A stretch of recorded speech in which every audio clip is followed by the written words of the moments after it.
Chào các bạn, hôm nay mình làm trắc nghiệm lịch sử lớp 12. Bài 1, sự hình thành trật tự thế giới mới sau chiến tranh thế giới thứ hai 1945-1949. Câu 1, hội nghị ENTA được triệu tập vào thời điểm nào của cuộc chiến tranh thế giới thứ hai 1939-1945? A. Chiến tranh thế giới thứ hai bùng nổ. B. Chiến tranh thế giới thứ hai bước vào giai đoạn ác liệt. C. Chiến tranh thế giới thứ hai bước vào giai đoạn kết thúc. D. Chiến tranh thế giới thứ hai đã kết thúc. Chúng ta xem lời giải. Đầu năm 1945, cuộc chiến tranh thế giới thứ hai bước vào giai đoạn kết thúc. Nhiều vấn đề quan trọng và bắt đặt ra cho các cường quốc đồng minh. Hội nghị ENTA được triệu tập ngày 4 đến ngày 1 tháng 2 năm 1945. Vì đó chọn đáp án đúng là C. Câu 2. Hội nghị ENTA năm 1945 có sự tham gia của các nước nào? A. Anh, Pháp, Mỹ. B. Anh, Mỹ, Liên Xô. C. Anh, Pháp, Đức. D. Mỹ, Liên Xô, Trung Quốc. Đầu năm 1945, nguyên thủ ba cường quốc Anh, Mỹ, Liên Xô đã quyết định triệu tập hội nghị cấp cao ba nước tại ENTA, Liên Xô. Đáp án đúng là B. Anh, Mỹ, Liên Xô.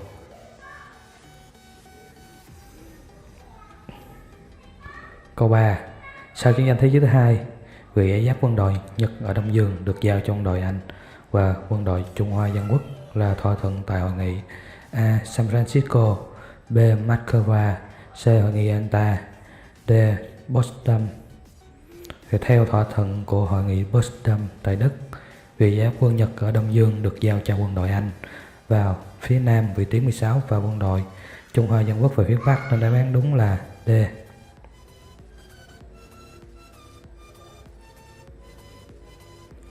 Câu 4. Theo nội dung của hội nghị Potsdam, việc giải giáp quân Nhật ở Đông Dương được thỏa thuận như thế nào? A. Quân đội Anh và Pháp ở phía Nam, vị tuyến 16, quân đội Trung Hoa Dân Quốc ở phía Bắc. B. Giao cho quân đội Trung Hoa Dân Quốc. C. Quân đội Anh ở phía Nam vị tuyến 16, quân đội Trung Hoa Dân Quốc và phía Bắc. D. Giao cho quân đội Anh và Pháp. Theo thỏa thuận của hội nghị Potsdam tại Đức tổ chức từ ngày 17 tháng 7 đến ngày 2 tháng 8 năm 1945, vị giáp quân Nhật ở Đông Dương được giao cho quân đội Anh và phía Nam vị tuyến 16 và quân đội Trung Hoa Dân Quốc và phía Bắc, nên đáp án đúng là C. Câu số 4 và câu số 3 nó cũng có cái ý này nha các bạn. Mình biết mình nắm. Câu 5. Theo quyết định của hội nghị ENTA tháng 2 năm 1945, quốc gia nào cần phải trở thành một quốc gia thống nhất và dân chủ? A. Đức. B. Mông Cổ. C. Trung Quốc. D. Triều Tiên. Theo nội dung của hội nghị ENTA về phân chia phạm vi đóng quân và giải giáp quân đội phát xít của các cường quốc đồng minh, có quy định Trung Quốc cần phải trở thành một quốc gia thống nhất và dân chủ, nên đáp án đúng là C. Câu 6. Tương lai của Nhật Bản được quyết định như thế nào tại hội nghị nào theo hội nghị ENTA tháng 2 năm 1945? Nhật Bản bị quân đội Mỹ chiếm đóng. B. Nhật Bản vẫn giữ nguyên hiện trạng. C. Quân đội Liên Xô chiếm 4 quần đảo thuộc đảo Kuri của Nhật Bản. D. Nhật Bản trở thành thuộc địa mới của Mỹ. Và theo thỏa thuận của hội nghị ENTA, quân đội Mỹ chiếm đóng Nhật Bản, nên đáp án đúng là A. Những cái câu này các bạn nhanh nhớ nha. Câu 7. Theo quy định của hội nghị ENTA tháng 2 năm 1945, quốc gia nào sẽ thực hiện nhiệm vụ chiếm đóng giải giáp miền Tây Đức, Tây Berlin và các nước Tây Âu? A. Liên Xô. B. Mỹ. C. Mỹ Anh. D. Mỹ Anh Pháp.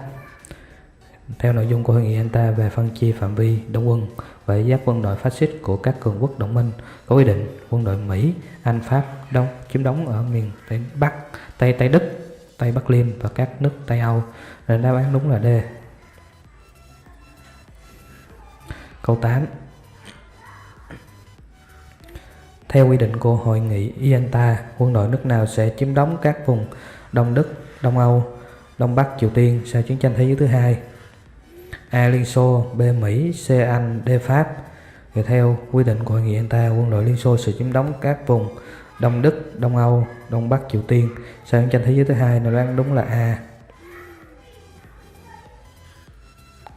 Câu 9. Nội dung nào không phải là quyết định của hội nghị ENTA tháng 2 năm 1945? A. Thỏa thuận đóng quân và phân chia khu vực ảnh hưởng. B. Thống nhất phải tiêu diệt tận gốc chủ nghĩa phát xít Đức, Nhật Bản. C. Đàm phán ký kết các hiệp ước với các nước phát xít bại trận. D. Thành lập tổ chức Liên Hợp Quốc. Thì tại hội nghị Yalta tháng 2 năm 1945 thông qua các quyết định quan trọng sau: thống nhất tiêu diệt tận gốc chủ nghĩa phát xít Đức, Nhật Bản, thành lập tổ chức Liên Hợp Quốc để duy trì hòa bình và an ninh thế giới, thỏa thuận việc đóng quân và phân chia khu vực ảnh hưởng của châu Âu và châu Á. Nên đáp án đúng là C.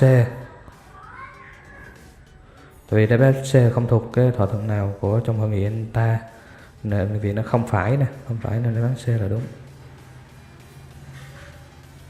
Không có đàm phán ký kết gì hết á. Câu 10. Hội nghị Yalta năm 1945 thông qua quyết định nào? A. Phân công quân đội các nước đồng minh vào giải giáp phát xít Nhật ở Đông Dương. B. Liên Xô và Mỹ chuyển từ đối đầu sang đối thoại để thành lập tổ chức Liên Hợp Quốc. C. Thống nhất mục tiêu chung là tiêu diệt chủ nghĩa phát xít Đức và quân Việt Nhật. D. Thiết lập một trật tự thế giới mới theo xu hướng đơn cực ngay sau chiến tranh. Những quyết định của hội nghị Yalta bao gồm tiêu diệt tận gốc chủ nghĩa phát xít Đức và chủ nghĩa quân Việt Nhật để nhanh chóng kết thúc chiến tranh. Liên Xô sẽ tham chiến chống Nhật ở châu Á sau khi chiến tranh ở châu Âu kết thúc. Thành lập tổ chức Liên Hợp Quốc để duy trì hòa bình an ninh thế giới. Thỏa thuận việc đóng quân giải giáp quân đội phát xít, phân chia phạm vi ảnh hưởng của các cường quốc thắng trận ở châu Âu và châu Á. Nên đáp án đúng là C.